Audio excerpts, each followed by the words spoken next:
Good morning students. देखिए बच्चों, आज हम अपनी एक्सरसाइज 8C को स्टार्ट करेंगे। 8C स्टार्ट करने से पहले हम उसके कुछ बेसिक्स के बारे में बात करते हैं। 8C एक्सरसाइज बच्चों आपकी cost price, selling price, profit loss के ऊपर डिपेंड करती है। तो कुछ फॉर्मूलाज जो हम उससे पहले डिस्कस करते हैं। तो देखिए, सबसे पहले तो यही कि कॉस्ट प्राइस और सेलिंग प्राइस होता क्या है। देखो, कॉस्ट प्राइस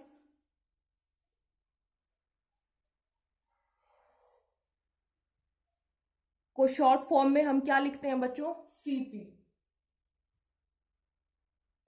और कॉस्ट प्राइस वो होता है जिससे हम किसी चीज को खरीदते हैं, जो पैसे देके हम किसी चीज को लेंगे। फॉर एग्जाम्पल, आप लोगों ने कोई एक बुक ली है, तो बुक लेने के लिए जो आपने उस बुक शॉप वाले को पैसे दिए हैं, वो उसका क्या हो गया? Cost price. क्लियर हुआ बच्चों? CP। अब हम बात करते हैं SP क्या होता है।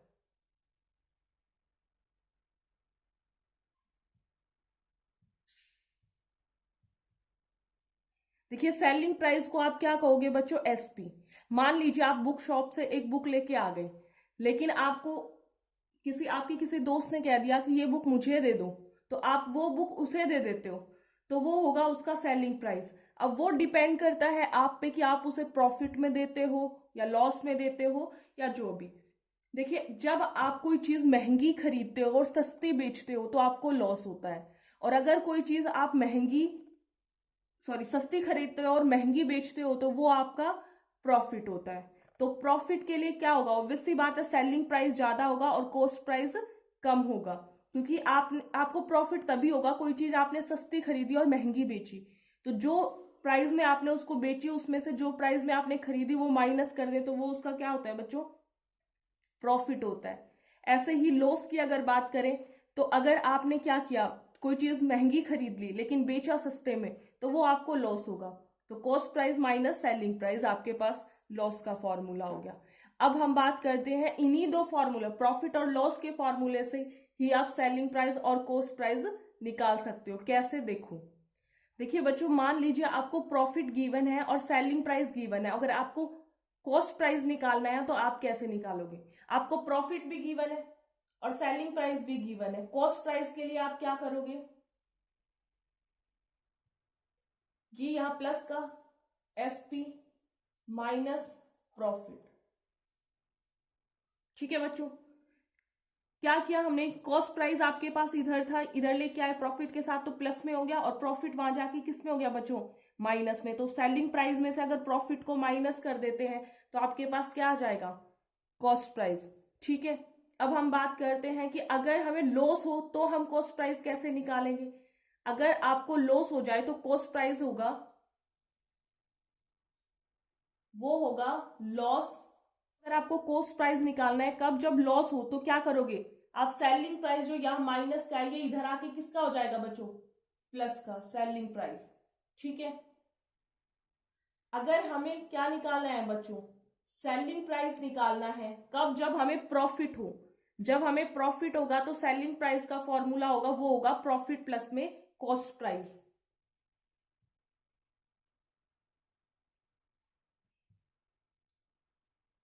और अगर हमें सेलिंग प्राइस निकालना है कब? जब हमें लॉस हो। तो क्या फॉर्मूला होगा बच्चों? कॉस्ट प्राइस में से माइनस कर देंगे लॉस। ये सभी फार्मूलाज इन दो फार्मूला से निकल के आपके पास आ सकते हैं। ठीक है, अब हम बात करते हैं प्रॉफिट परसेंट की। आपको प्रॉफिट दे रखा और आपको प्रॉफिट परसेंट निकालना हो तो आप क्या करोगे बच्चों? प्रॉफिट मल्टीप्लाई में 100 डिवाइड में कॉस्ट प्राइस। एक बात याद रखना बच्चों, प्रॉफिट परसेंट जो होगा वो कैसे निकलेगा? प्रॉफिट अपॉन में कॉस्ट प्राइस मल्टीप्लाई में 100। देखिए, आपको फायदा हुआ है या किसी चीज में नुकसान हुआ है वो आप तभी निकाल सकते हो जब आपके पास कॉस्ट प्राइस है। फॉर एग्जाम्पल देखिए, हमने कोई बैग खरीदा है, ठीक है, हमने वो बैग खरीदा 500 रुपए का और हमने उसको बेचा 600 रुपए में, तो हमें फायदा हुआ। कैसे फायदा हुआ? क्योंकि हमने खरीदा 500 का था और बेचा उसको 600 का है, 100 रुपए का फायदा हुआ। तो हम फायदा किसके रिस्पेक्ट में देखते हैं? जो चीज हमने जिस रुपए में खरीदी थी उस रिस्पेक्ट में। तो वही चीज है, प्रॉफिट परसेंट का फॉर्मूला होता है प्रॉफिट मल्टीप्लाई में 100 डिवाइड बाई कॉस्ट प्राइस। ऐसे ही लॉस का फॉर्मूला होता है लॉस मल्टीप्लाई 100 अपॉन में कॉस्ट प्राइस। अब हम बात करते हैं सेलिंग प्राइस की। सेलिंग प्राइस इक्वल होता है कॉस्ट प्राइस ब्रैकेट में 1 प्लस में प्रॉफिट अपॉन 100। ये तब है जब आपको प्रॉफिट दे रखा हो, प्रॉफिट। यहीं पे कॉस्ट प्राइस की अगर बात करें तो सेलिंग प्राइस अपॉन में 1 प्लस में प्रॉफिट अपॉन में लॉस। ठीक है बच्चों, अगर यही चीज हमें लॉस में पूछी होती तो हम क्या करते, यहाँ पे माइनस कर देते, यहां माइनस आ जाएगा और यहां माइनस आ जाएगा और प्रॉफिट के जगह लॉस हो जाएगा। तो ये सारे फॉर्मूलाज मैंने आप लोगों को अभी करवाए हैं, ये सारे फॉर्मूला आपके अपनी एक्सरसाइज में यूज होंगे। तो हम सबसे पहले क्वेश्चन नंबर फर्स्ट को देखते हैं एक्सरसाइज 8C के। तो चलिए बच्चों क्वेश्चन नंबर फर्स्ट देखिए, cost price of paper sheet आपको कितनी दे रखी है, ₹7,200। उस पेपर शीट को लाने में जो चार्ज लगा ट्रांसपोर्ट का वो लगा ₹2।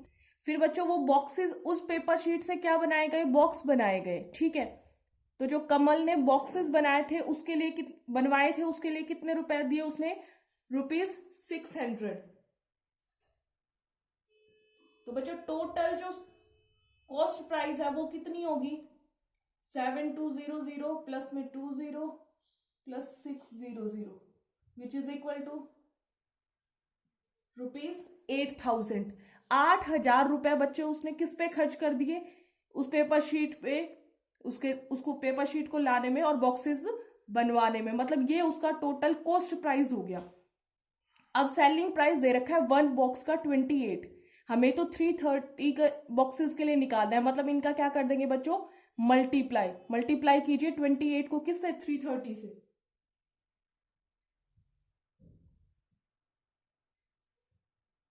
जी बच्चों इनका जो मल्टीप्लाई होगा वो होगा 9,240, 9,240। ठीक है, तो अब आपको ये बताना है कि उसे लॉस होगा या प्रॉफिट। ऑब्वियस सी बात है उसको प्रॉफिट होगा। तो कितने का प्रॉफिट होगा बच्चों, selling price minus cost price, 9240 minus में 8,000, 1240। क्लियर हुआ। अब आपको निकालना है बच्चों प्रॉफिट परसेंट। उसके लिए क्या फॉर्मूला था, प्रॉफिट अपॉन में कॉस्ट प्राइस इनटू में 100, तो 1240 अपॉन में 8,000, 20 से 20 कैंसिल, 10 से 10 कैंसिल। जी बच्चों 4 की टेबल में आपके पास 82 पे आता है और आपके पास ये 31 पे, तो ये आपके पास हो जाएगा 15.5%। ठीक है बच्चों, तो आप इसे सॉल्व कर सकते हो। इसी तरीके से आपको क्वेश्चन नंबर 2nd, 3rd और 4th, 5th, question number 5th तक सॉल्व करने हैं। अगर आपको कोई भी डाउट आता है तो आप मेरे पास सेंड कर सकते हैं, मैं उन सभी की सॉल्यूशंस करवाऊंगी। लेकिन बच्चों आपको सॉल्व करने हैं, जो डाउट आए वही पूछना है। ठीक है, तो कल क्वेश्चन नंबर 5 तक आपको सॉल्व करना है अपनी फेयर नोटबुक में। तो आज की वीडियो में यहीं तक था। Thank you.